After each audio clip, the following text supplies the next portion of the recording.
Hi friends, welcome back to Viniz world. ഈ channel subscribe ചെയ്യാത്തവരാരെങ്കിലും ഉണ്ടെങ്കിൽ ഒന്ന് സബ്സ്ക്രൈബ് ചെയ്ത് ബെൽ ബട്ടണും കൂടി എനാബിൾ ചെയ്ത് തൊട്ടടുത്ത് കാണുന്ന ഓൾ എന്നുള്ളതും കൂടി എനാബിൾ ആക്കിയാൽ മാത്രമേ ഞാൻ ഡെയിലി അപ്ലോഡ് ചെയ്യുന്ന വീഡിയോസിൻ്റെ നോട്ടിഫിക്കേഷൻസ് നിങ്ങൾക്ക് കറക്റ്റായി ലഭിക്കുകയുള്ളൂ. ഞാനിപ്പോൾ ഇവിടെ ഉണ്ടാക്കുന്നത് തൈര് സാദമാണ്.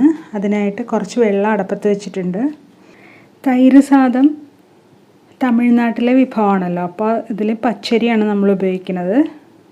വെള്ളം ചൂടായി വരുമ്പോൾ കഴുകിയ പച്ചരി നമുക്കതിലേക്ക് ഇട്ട് കൊടുക്കാം കേട്ടോ. ഇപ്പോൾ ഇത് നന്നായിട്ട് വെന്ത് വെള്ളമൊക്കെ വറ്റി വന്നിട്ടുണ്ട്. കണ്ടോ, ഇതിൻ്റെ പാകം എന്ന് പറഞ്ഞാൽ നന്നായിട്ട് കുഴഞ്ഞിരിക്കുന്ന പരുവാണ്. നമ്മൾ ഇങ്ങനത്തെ പാത്രത്തിലൊക്കെയാണ് അരി ഇട്ട് കൊടുക്കണമെന്നുണ്ടെങ്കിൽ ഇടയ്ക്കിടയ്ക്കൊന്ന് ഇളക്കി കൊടുത്തുകൊണ്ടിരിക്കണം. പിന്നെ ഒന്ന് തിളച്ച് കഴിഞ്ഞത് ലോ ഫ്ലെയിമിൽ വെക്കണം. വെള്ളം വറ്റുമ്പോൾ ഒരു പാത്രം കൊണ്ട് അടച്ചു വെച്ചിട്ട് ഫ്ലെയിം ഓഫ് ചെയ്ത് കൊടുത്താൽ മതി. കുറച്ച് നേരം കഴിയുമ്പോൾ അത് വെന്ത് വന്നിട്ടുണ്ടാവും നന്നായിട്ട്. അല്ലെങ്കിൽ ഇത് കുക്കറിലിട്ടിട്ട് വേവിച്ചെടുത്താൽ മതി. നന്നായിട്ട് കുഴഞ്ഞാണല്ലോ നമുക്ക് വേണ്ടത്.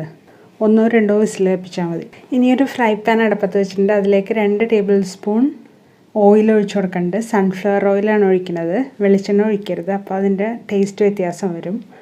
അതിലേക്ക് 1/4 ടീസ്പൂൺ കടുക് ഇട്ട് കൊടുത്തിട്ടുണ്ട്. 1 ടീസ്പൂൺ ഉഴുന്നുപരിപ്പ്. ഇനി ഇതൊന്ന് പൊട്ടി വരുമ്പോൾ അതിലേക്ക് ഇട്ട് കൊടുത്തത് 2 ഉണക്കമുളകാണ്. ഇനി ഇതൊന്ന് മൂത്ത് വരുമ്പോൾ 1-2 പച്ചമുളക് ചെറുതായി അരിഞ്ഞതും 1 കഷ്ണം ഇഞ്ചി ചോപ്പ് ചെയ്തതും കൂടി ഇട്ട് കൊടുത്തിട്ടുണ്ട്. 2 തണ്ട് കറിവേപ്പില ഇട്ട് കൊടുക്കാം. ഇതിപ്പോൾ പൊട്ടിത്തെറിക്കണത് നമ്മൾ കുറച്ച് വെള്ളം ഉണ്ടായി കഴുകിയിട്ട് അപ്പം തന്നെ ഇട്ട് കൊടുത്തുകൊണ്ടാണ്. ഇനി അതൊന്ന് ഇളക്കി കൊടുത്തുകൊണ്ടിരിക്കുക. ആ വേപ്പിലയുടെ കളറൊന്ന് മാറണവരെ ഇളക്കാം. പിന്നെ അതിലുള്ള വെള്ളവും കൂടി ഒന്ന് പോണവരെ ഇളക്കി കൊടുത്തുകൊണ്ടിരിക്കാം.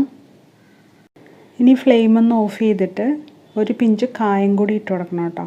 കായ അധികം ആവാൻ പാടില്ല, ആ 1 പിഞ്ച് മാത്രം മതി. ഇനി നമ്മളിതിലേക്ക് വേവിച്ച ചോറിട്ട് കൊടുക്കുകയാണ്. ഇപ്പം നമ്മൾ വേവിച്ചെടുത്തേക്കണം മുഴുവൻ ചോറും ഈ ചെറിയ പാത്രത്തിലേക്ക് ഇടാൻ പറ്റില്ലല്ലോ, അതുകൊണ്ട് നമുക്ക് ഇതിൽ കൊള്ളണം മാത്രം ഇട്ട് കൊടുക്കാം. എന്നിട്ട് തിരിച്ച് ഈ മറ്റേ പാത്രത്തിലേക്ക് ഇട്ട് കൊടുത്താലും മതി. അപ്പം നമ്മൾ ഉപയോഗിച്ച തൈരിൻ്റെ അളവ് ഡബിളാക്കണം കേട്ടോ. ഇപ്പം പുളിയുള്ള തൈരാണ് നമ്മൾ ഉപയോഗിക്കണമെന്നുണ്ടെങ്കിൽ ഞാൻ പറഞ്ഞ അത്ര ഒഴിച്ചാൽ മതി. അതല്ല യോഗേർട്ട് കിട്ടുമല്ലോ പുളിയില്ലാത്തത്, അപ്പോൾ അതാണെങ്കിൽ കുറച്ച് കൂടുതൽ 1/2 കപ്പൊക്കെ ഒഴിക്കാം. ഇപ്പം നമ്മളിതിലേക്ക് ഉപ്പിട്ട് കൊടുക്കണം കേട്ടോ. ഉപ്പിടാതെയാണ് നമ്മളിത് വേവിച്ചത്.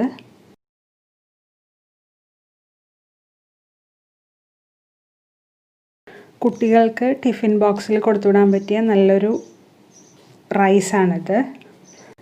അവർക്ക് നല്ലതാണല്ലോ ഈ തൈര്, കാരണം പ്രോട്ടീൻ കൂടുതലായിട്ട് അടങ്ങിയിട്ടുണ്ടല്ലോ. അപ്പോൾ അവരുടെ ബുദ്ധി വളർച്ചയ്ക്കൊക്കെ വളരെ ഉപകാരപ്പെടും. അതുകൊണ്ട് ഡെയിലി തൈര് കൊടുക്കുന്നത് നല്ലതാണ്. ഡയറ്റ് ചെയ്യണവർക്കും ഇത് വളരെ നല്ലതാണ്.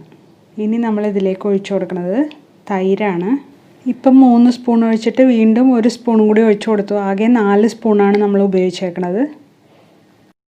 നിങ്ങൾക്കിതിൻ്റെ കൂടെ 1/4 കപ്പ്, അതായത് 4 ടേബിൾ സ്പൂൺ പാലും കൂടി ഒഴിച്ചിട്ട് അങ്ങനെ മിക്സ് ചെയ്തിട്ട് ഇതിലേക്ക് ഒഴിച്ചു കൊടുക്കാം കേട്ടോ. ഞാനിപ്പോൾ തൈര് മാത്രമാണ് ഒഴിച്ചു കൊടുക്കുന്നത്.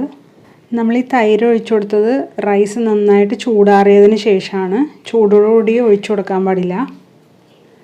ഇത് നിങ്ങൾക്ക് എല്ലാവർക്കും ഇഷ്ടമായി എന്ന് വിചാരിക്കണം. ഇഷ്ടമായെങ്കിൽ ലൈക്ക് ചെയ്യാനും കമൻറ്റ് ചെയ്യാനും ഷെയർ ചെയ്യാനും മറക്കല്ലേ. സബ്സ്ക്രൈബ് ചെയ്ത് ബെൽ ബട്ടണും കൂടി എനാബിൾ ചെയ്യണേ. Thanks for watching.